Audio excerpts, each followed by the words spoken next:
And finally, new rule. Stop saying that Whoopi Goldberg getting yanked from The View right after she attacked me on The View is karma. There's no such thing as karma. Sorry.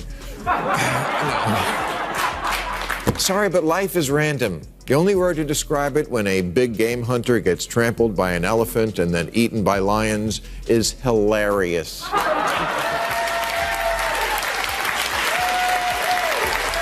They're disgusting. She's Anna Navarro in your wildest imagination. You could never solo host a show. You will only ever make it as part of an ensemble, and you could never hope to achieve the success that Tucker Carlson has. So you can sit in your little cheap seats all day long and enjoy your little negative henpecking, but your careers are going nowhere, and Tucker is about to dominate in whatever space. It's called The View? It's called The View. It's not called The Facts. Yeah, but isn't it interesting that it's called, I don't think they meant this when Barbara Walters invented it a long time ago, but it's The View. Well, that's the problem in America. There is one view, right, and one that's clearly true opinion, and everybody else can go sit in the corner. Welcome back to All-Star Buzz, and thanks for tuning in. Let's get into it. It all started with Whoopi Goldberg tossing a quick jab at Bill Maher on The View. Just a casual shot during a segment, probably expecting it to land quietly with no response. But what came next? I talk about Whoopi Goldberg because I got so many texts this week because she attacked me the week before. Sure. So everybody was like, oh, Bill, I get you're enjoying the karma. First of all, I'm going to talk about this at the end of my show next week, teaser. But there is no thing as karma, okay? Get over that. Whoopi attacks me on a regular basis. She says stupid shit on a regular basis. They just happen to coincide. Inside, a tidal wave of backlash. Loud, sharp, surgical. Maher didn't just clap back. He dismantled the entire stage from a distance. No need to sit at the table or sip coffee with the panel. He went straight for the foundation of The View and pulled it apart, piece by piece.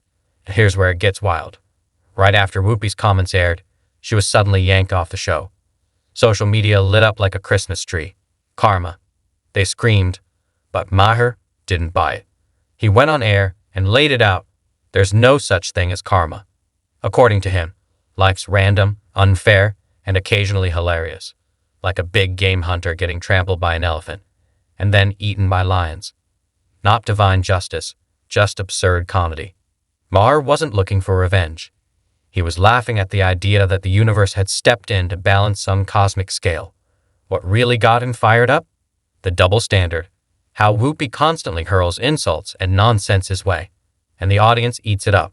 But the moment she stumbled... That hot mess that they air in the mornings, called The View, had to issue not one, not two, not three, but 4 corrections, legal corrections. 4 legal notes. We only have 3 of them on camera, but look at this. I have another legal note. Oh, my God. Both Trump and Pam Bondi have denied allegations of a quid pro quo. I have a legal note. Not to mention what they did at that debate, where once again, they tried to fact check only one side, and then when their fact checks got fact checked, they cowered. They cowered in fear. I mean, this is a pattern with them. By the way, before we dive any deeper, don't forget to like this video and subscribe to the channel. It really helps us grow and bring you more stories just like this. Now, back to the chaos. And just when you thought the drama couldn't get any messier, enter Megyn Kelly. She didn't step onto the View set. She didn't have to. From the sidelines, she lobbed a truth grenade that exploded right between her color-coordinated cue cards and oversized coffee mugs. No yelling, no theatrics, just a calm, calculated takedown. Kelly called the show what many viewers have whispered for years, but never dared say out loud, an overproduced echo chamber pretending to be a talk show, and she didn't stop at critiquing opinions. She went after the entire format. According to her, the hosts weren't actually debating anything. They were playing a scripted game of synchronized outrage. I mentioned this karma stuff on the show last week because I was relating how many texts and emails I got from people congratulating me on receiving a karmagram from the universe in the form of Whoopi Goldberg's chastisement. So I thought this would be a good time for a little tutorial on karma, which, as Americans understand it, is nothing more than an extension of the common logical fallacy called post hoc ergo propter hoc. One person talks, The rest nod in blind agreement, and any guest who dares bring a fresh perspective, shut down instantly. No real conversation, just performance. Megyn Kelly called it all out. The non-stop virtue signaling, the one-view-fits-all mentality, and that fake brand of empowerment that turns toxic the second someone dares to disagree. And the wildest part? The ladies of The View didn't even fight back. No fiery rebuttal. No clapbacks. Nothing. Just silence. Like they knew deep down her words hit a little too close to home. One woman. One mic. No mercy. And somehow, that single monologue packed more punch than an entire week of The View episodes combined. Donald Trump will be sworn in as the 47th president of the United States, yay, on January 20th of this month. Not everyone's happy about it, and many people would like us to be more focused on the insurrection that he personally unleashed, if you ask them. As we discussed earlier, they think it's as bad as like the Holocaust, and you don't have to take my word for it.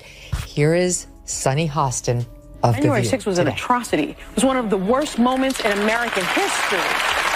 And when you think about the worst moments in American history, like World War II, things that happened, like the Holocaust, chattel slavery. Yeah, the January 6th is right up there next to the Holocaust and slavery. Now this is where things really heat up.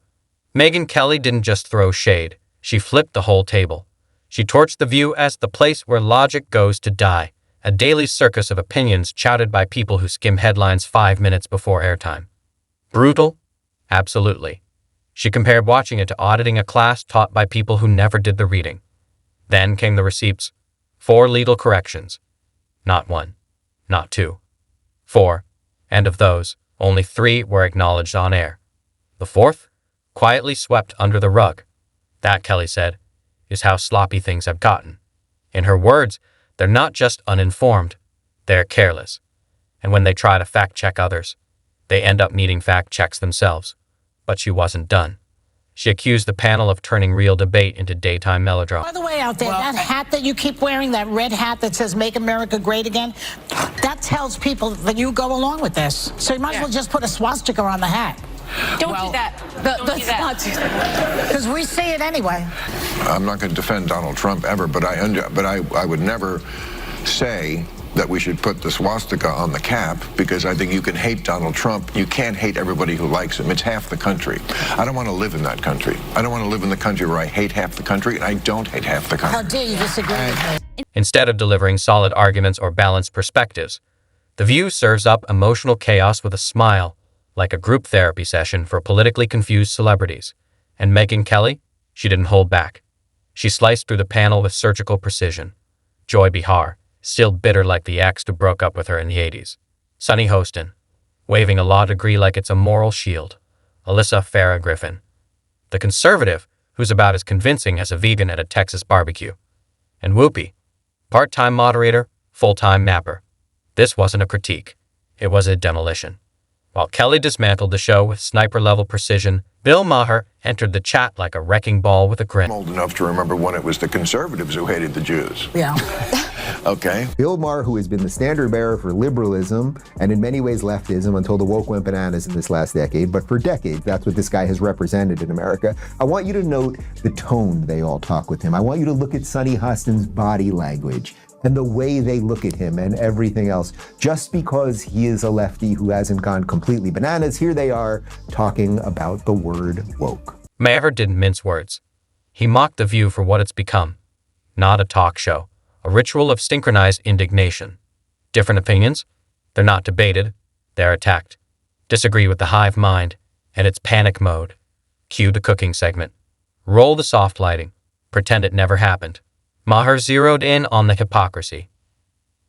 Next voice 8. He said you can't claim to support open dialogue when every guest with a different take it's dogpiled like a toddler in a ball pit full of bees. You can't preach tolerance while treating opposing views like hate crimes. He made it clear this wasn't just about politics. This was about a culture of shutting down dissent with emotional overdrive instead of rational pushback. And then came the line that left jaws on the floor. Goldberg was angry when Alyssa pointed out that Trump went to the funeral of Officer Diller. Yes. On Long Island, and Joe Biden went to a podcast. Look at Whoopi Goldberg's reaction. Choose what you like there, but for Republicans, it was good imagery. Really? One day later, yes. And I'm asking that because I was so offended because you know who showed up. Yeah. And he was, whether he was asked or not. This So he is a was man who invited? didn't care what happened to the officers on January 6th. She promotes Joe Biden and Kamala Harris every day on that show. Trump wasn't supportive enough of the cops who were, yes, in danger on J6. How does that explain their behavior on a daily basis? How can hate Trump? But you can't hate everyone who likes him. That was a direct hit. Ma reminded everyone that half the country supported Trump at some point. Dismissing all of them as evil? That's not progress. That's delusion. And here's the kicker. Ma delivered all this without raising his voice. No screaming, just sharp truths served with a smirk and a hand gesture. Not a single host could touch him. But he didn't stop there.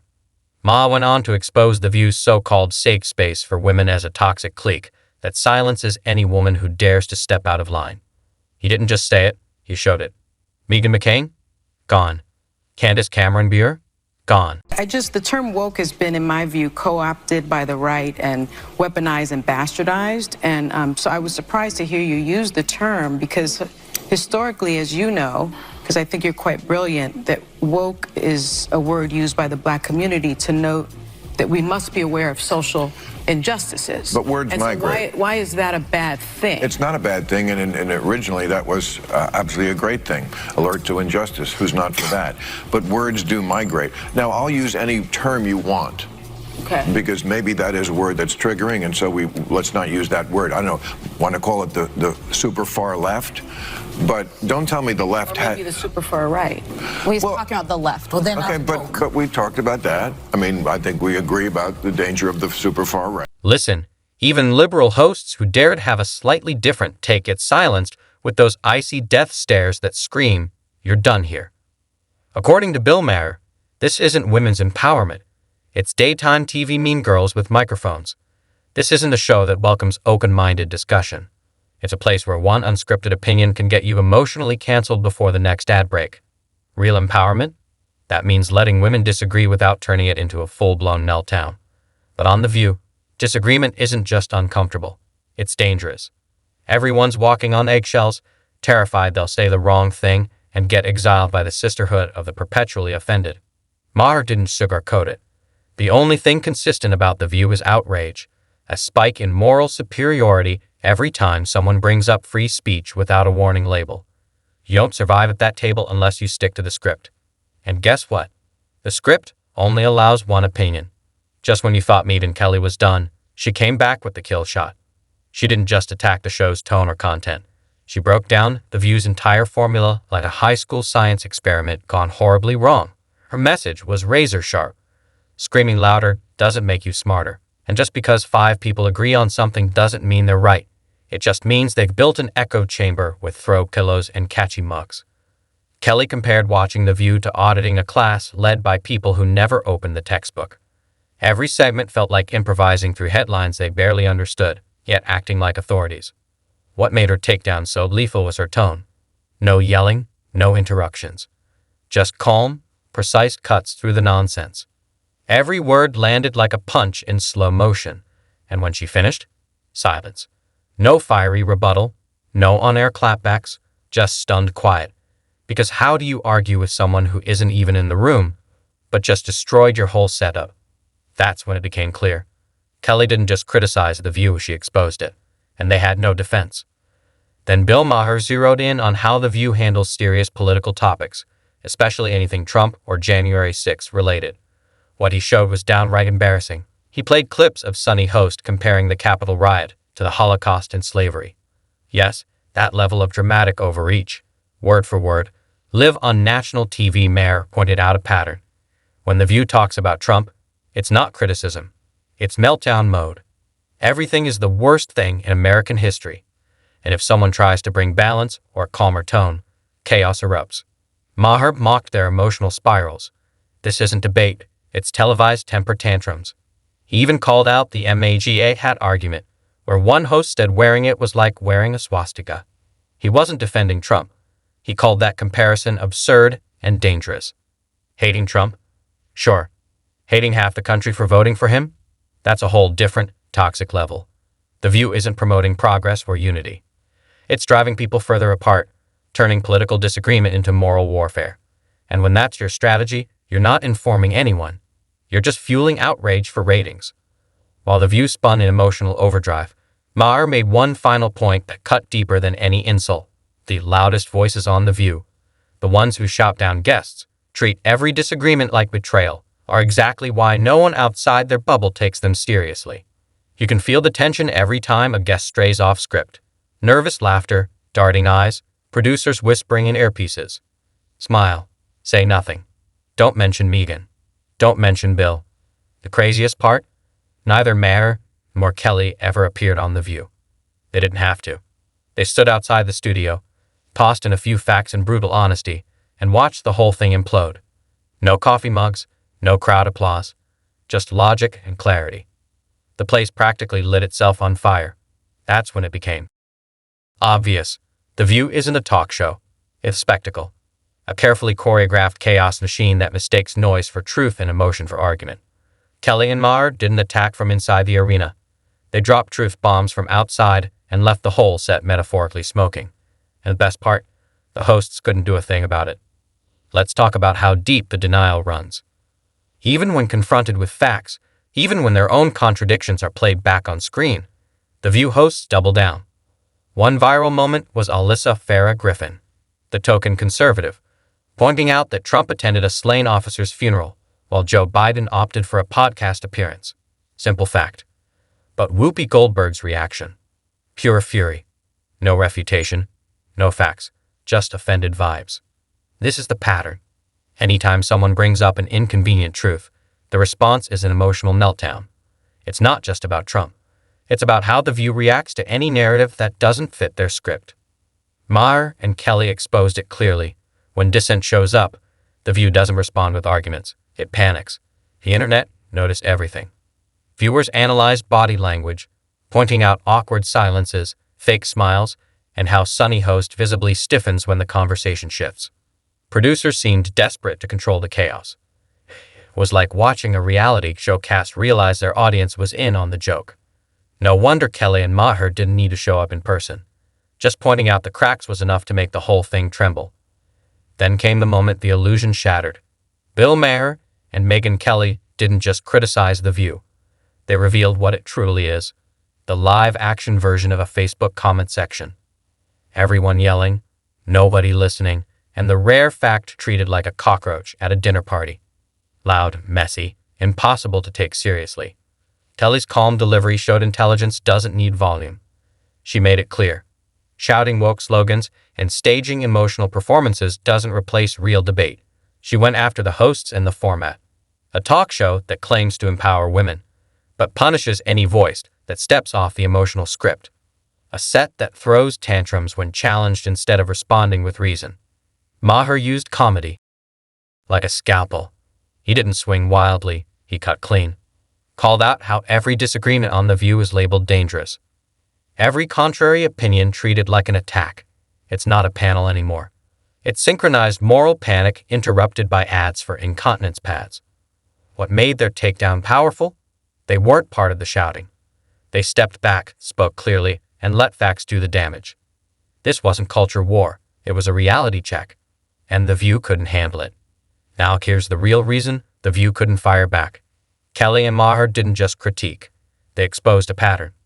The View acts like a platform for fearless women, until one of them says something unscripted or inconvenient. Then it's off with her head. We've seen it happen. Meghan McCain, Candace Cameron Beer, even liberal co-hosts who stray a bit get the cold shoulder and fake smiles. It's not empowerment. It's high school with microphones. The show brands itself as a sisterhood. But the moment you challenge the script, it's a pack of wolves. They unite in outrage over injustice. Discussion on The View about world superpowers from the sound of it. That's how they got into it. And Sunny Hostin made some comments about patriotism and America and Black America. It's all in there, Jason. I mean, it's all in there. I'm going to tee it up. It starts with Alyssa Farah, who's supposed to be the Republican commentator, and then you'll hear Sonny jump in.